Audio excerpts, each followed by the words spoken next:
श्री गुरु चरण सरोज रज निज मन मुकुर सुधारि।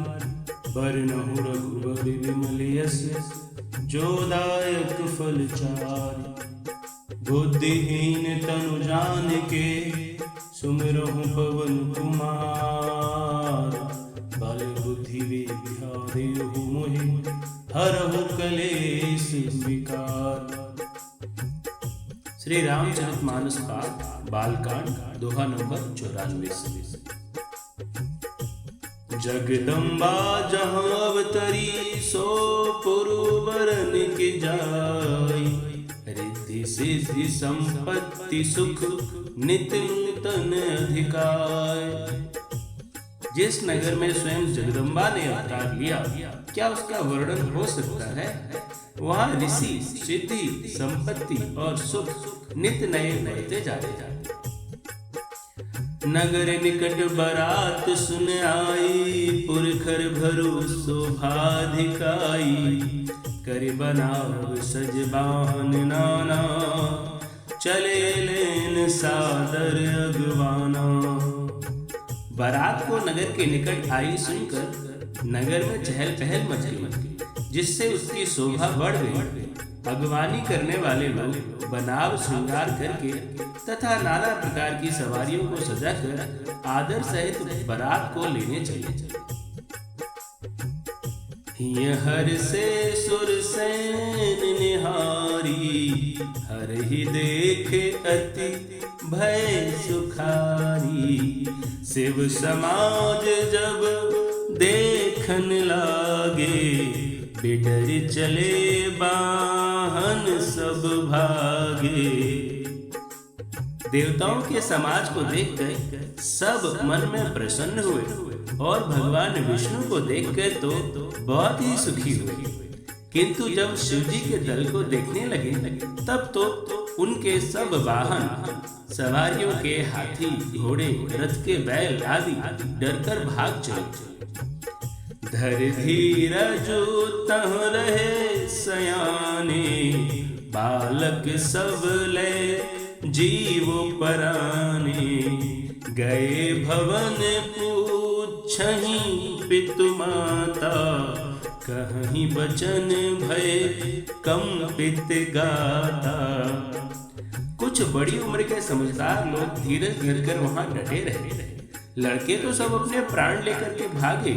घर पहुंचने पर जब माता पिता पूछते हैं तब वे भय से कांपते हुए शरीर से ऐसा वचन कहते हैं। कही काह कही जाय न बाता।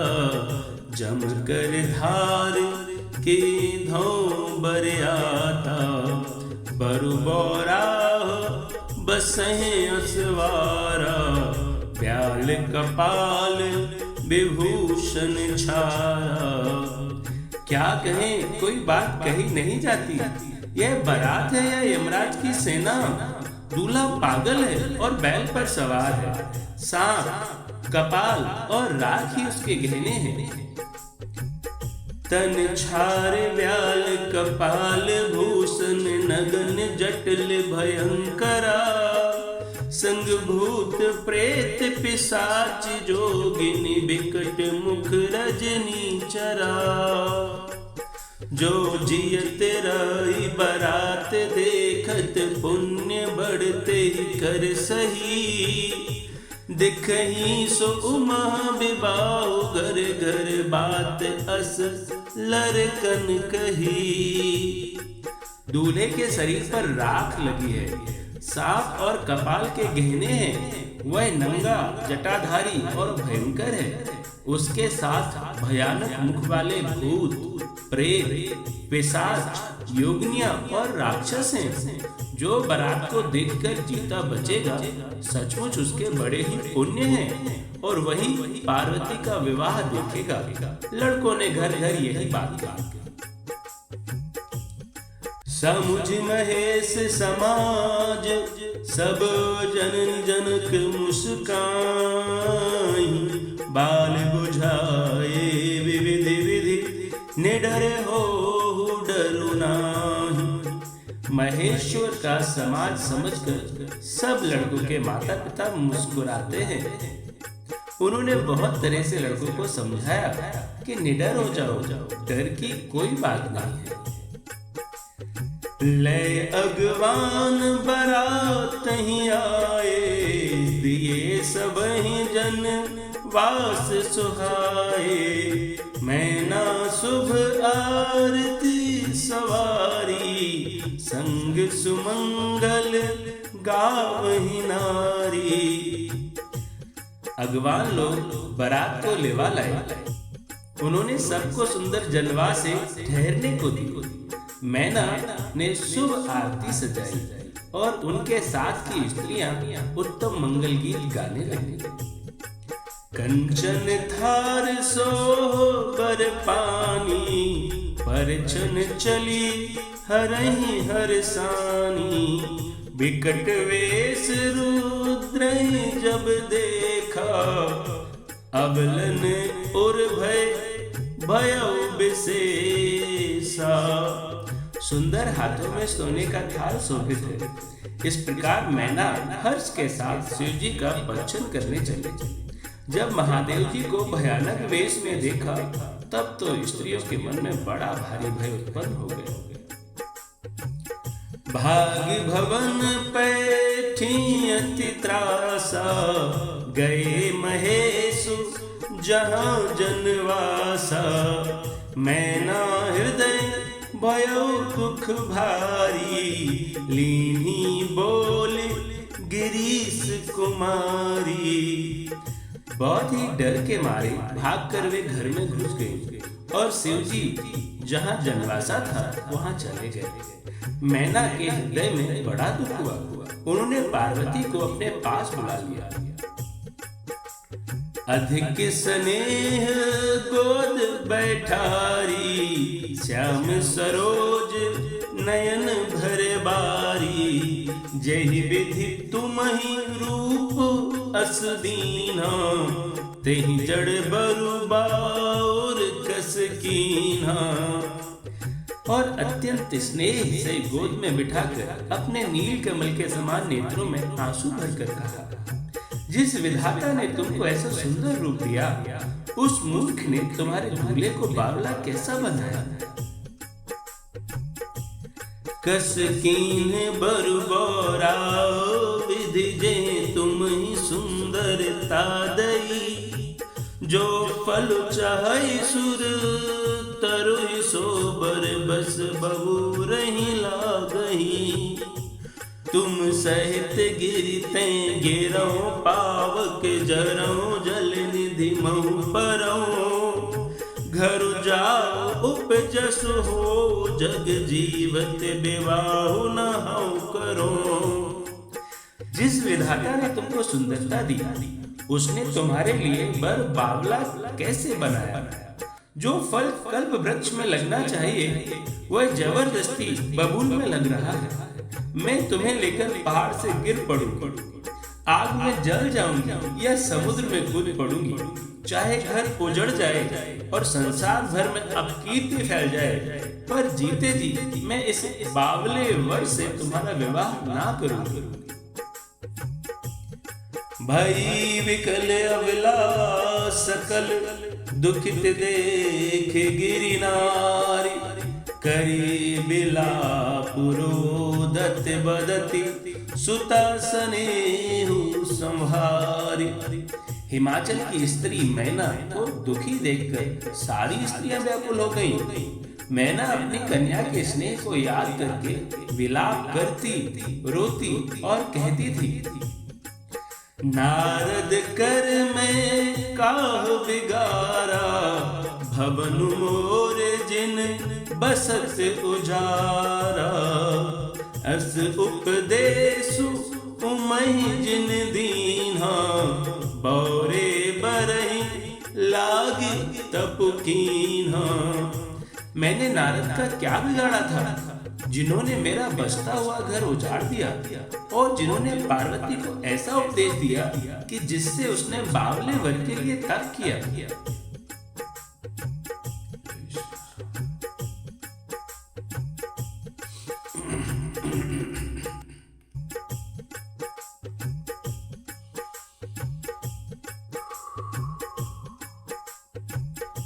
साचे उनके मोह न माया, उदासीन तनु धाम न जाया। पर घर घालक लाज न भीरा, बांझ की जान प्रसव के पीरा। सचमुच उनके न किसी का मोह है, न माया, न उनके धन है, न घर है और न स्त्री ही है। वे सबसे उदासीन हैं, इसी से वे दूसरों का घर उजाड़ने वाले हैं। उन्हें न किसी की लाज है, न डर है। भला बांझ स्त्री प्रसव की पीड़ा को क्या जाने। जननी बिकल बिलोक भवानी, बोली जुत विवेक मृदुवानी। अस विचारी सोचहि मत माता, सो न डरहि जो रचई विधाता। माता को विकल देखकर पार्वती जी विवेक युक्त कोमल वाणी बोली, हे माता, जो विधाता रच देते हैं वह टलता नहीं। ऐसा विचार कर तुम सोच मत करो। कर्म लिखा जो बाउर नाहु, तो कत दोष लगाए काहू। तुम सन मिटहि की विधि के अंका, मातु ब्रयर्थ जनु लेहु कलंका। जो मेरे भाग्य में बावला ही पति लिखा है, तो किसी को क्यों दोष लगाया जाए। हे माता, क्या विधाता के अंक तुमसे मिट सकते हैं। वृथा कलंक का टीका मत लो। जन लेहु मातु कलंक करना, जन लेहु मातु कलंक करुणा। पर हरहु अवसर नहीं, दुख सुख जो लिखा लार हमरे। जाव जहाँ पायब तहीं, सुनी उमा बचन विनीत कोमल। सकल अबला सोचही, बहु भांति विधि लगाए दूषण। नयन बारी विमोचही। हे माता, कलंक मत लो, रोना छोड़ो। यह अवसर विषाद करने का नहीं है। मेरे भाग्य में जो दुख सुख लिखा है, उसे मैं जहां जाऊंगी वहीं पाऊंगी। पार्वती जी के ऐसे विनय भरे कोमल वचन सुनकर सारी स्त्रियां सोच करने लगी और भांति भांति से विधाता को दोष देकर आंखों से आंसू बहाने लगी। तेहि अवसर नारद सहित अरु ऋषि सप्त समेत। समाचार सुनि तुहिं गिरि, गबने तुरत निकेत। इस समाचार को सुनते ही हिमाचल उसी समय नारद जी और सप्तर्षियों को साथ लेकर अपने घर गए। तब नारद सब ही समझावा, पूरब कथा प्रसंग सुनावा। मैना सत्य सुनहु मम बानी, जगदम्बा तब सुता भवानी। अजा अनादि शक्ति अविनाशिनी, सदा शंभु अर्धंग निवासिनी। जग संभव पालन लयकारिणी, निज इच्छाली लाभ पुधारिणी। तब नारद जी ने पूर्व जन्म की कथा सुनाकर सबको समझाया और कहा कि हे मैना, तुम मेरी सच्ची बात सुनो। तुम्हारी यह लड़की साक्षात जगत जननी भवानी है। ये अजन्मा, अनादि और अविनाशी शक्ति है। सदा शिव जी के अर्धांग में रहती है। ये जगत की उत्पत्ति, पालन और संहार करने वाली है और अपनी इच्छा से ही लीला शरीर धारण करती है। जन्मी प्रथम दक्ष गृह जाई, नाम सती सुंदर तनु पाई। तहु सती संग करहि विबाही, कथा प्रसिद्ध सकल जग माही। पहले ये दक्ष के घर जाकर जन्मी थी, तब इनका सती नाम था। बहुत सुंदर शरीर पाया था। वहां भी सती शंकर जी से ही ब्याही गई थी। यह कथा सारे जगत में प्रसिद्ध है। एक बार आवत शिव संगा, देखे हु रघुकुल कमल पतंगा। भयो मोहु शिव कान कीन्हा, भ्रम बस बेशु सिय कर लीन्हा। एक बार इन्होंने शिव जी के साथ आते हुए राह में रघुकुल रूपी कमल के सूर्य श्री रामचंद्र जी को देखा। तब इन्हें मोह हो गया और इन्होंने शिव जी का कहना न मानकर ब्रह्मवश सीता जी का वेश धारण कर लिया। सिय वेशु सती जो कीन्हते अपराध शंकर पर हरि। हरि हर बिरहि जाय बहोर, पितु के यज्ञ जोगा नल जरी। अब जन्मी तुमरे भवन, निज पति लागे दारुण तप किया। अस जान संशय तजहु गिरिजा, सर्वदा शंकर प्रिया। सती जी ने जो सीता का वेश धारण किया, उसी अपराध के कारण शंकर जी ने उनको त्याग दिया। फिर शिव जी के वियोग में ये अपने पिता के यज्ञ में जाकर वहीं योगाग्नि से भस्म हो गई। अब इन्होंने तुम्हारे घर जन्म लेकर अपने पति के लिए कठिन तप किया है, ऐसा जानकर संदेश छोड़ दो। पार्वती जी तो सदा ही शिव जी की प्रिया अर्धांगिनी है। सुन नारद के वचन तब सब कर मिटावे साध। छन मुह व्यापे सकल पुर, घर घर यह संवाद।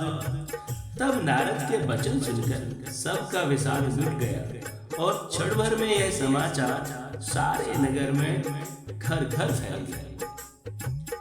तब मैं नाहिन बंतु आनंदे, पुनि पुनि पार्वती पद वंदे। नारी पुरुष शिशु जुवा सयाने, नगर लोग सब अति हर्षाने। तब मैना और हिमवान आनंद में मग्न हो गए और उन्होंने बार बार पार्वती के चरणों की वंदना की। स्त्री, पुरुष, बालक, युवा और वृद्ध, नगर के सभी लोग बहुत प्रसन्न लगे। होनपुर मंगल गाना, सजे सबहि हाथक घटनाना। भांति अनेक भई जीवनारा, सूप शास्त्र जस कछु व्यवहारा। नगर में मंगल गीत गाए जाने लगे और सबने भांति भांति के सुवर्ण के कलश सजाए।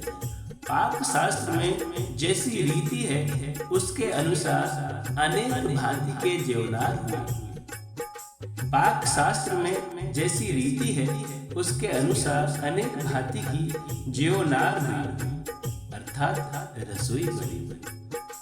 सो जीवनार की जाय बखानी, बसहि भवन जहि मातु भवानी।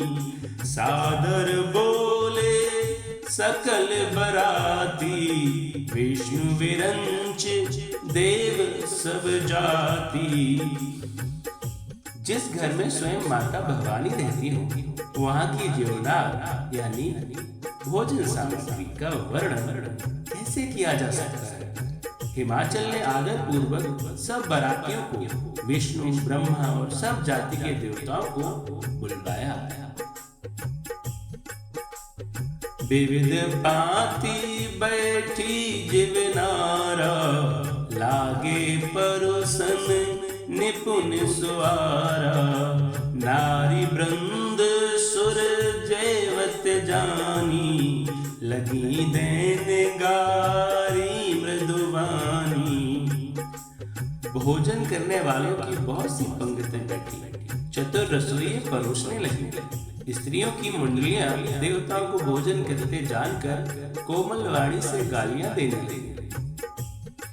गारी मधुर स्वर देहि सुंदर, बिंग वचन सुनावहीं। भोजन करहि सुर अति विलंब, विनोद सुन सचो पावहीं। जेवत जो बड़ियो आनंद, सो मुख कोटिन न परे कहो। अचवाय दीन्हे पान गवने, बास जहाँ जाको रहो। सब सुंदरी स्त्रियां मीठे स्वर में गालियां देने लगी और व्यंग भरे वचन सुनाने लगी। देवगण विनोद सुनकर बहुत सुख अनुभव करते हैं, इसलिए भोजन करने में बड़ी देर लगा रहे हैं। भोजन के समय जो आनंद बढ़ा वह करोड़ों मुंह से भी नहीं कहा जा सकता। भोजन कर चुकने पर सबके हाथ मुंह धुलवाकर पान दिए गए। फिर सब लोग जो जहां ठहरे थे वहां चले गए। श्रोताओं, यदि ये पाठ आज के नौजवान बालक बालिकाएं सुन रहे हैं और अगर उन्हें ये बात अजीब लगे कि जब मेहमान खाना खा रहे हैं तो महिलाएं गालियां क्यों दे रही हैं, तो बच्चों, ये विवाह की एक रस्म, एक परंपरा है।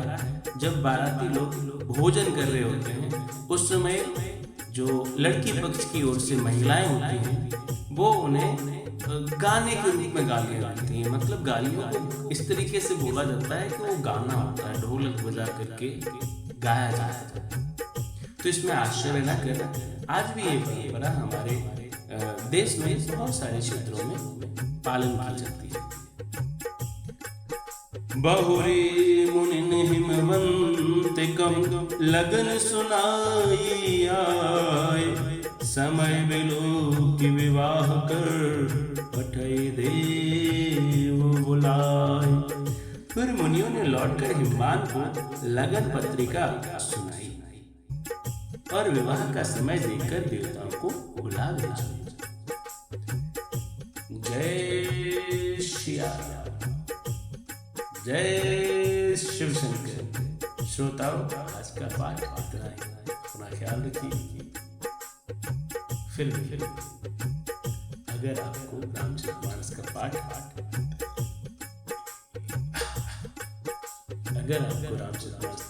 अच्छा लग रहा है तो कृपया चैनल को सब्सक्राइब कर लीजिए, नोटिफिकेशन बेल को ऑन कर लीजिए ताकि आपको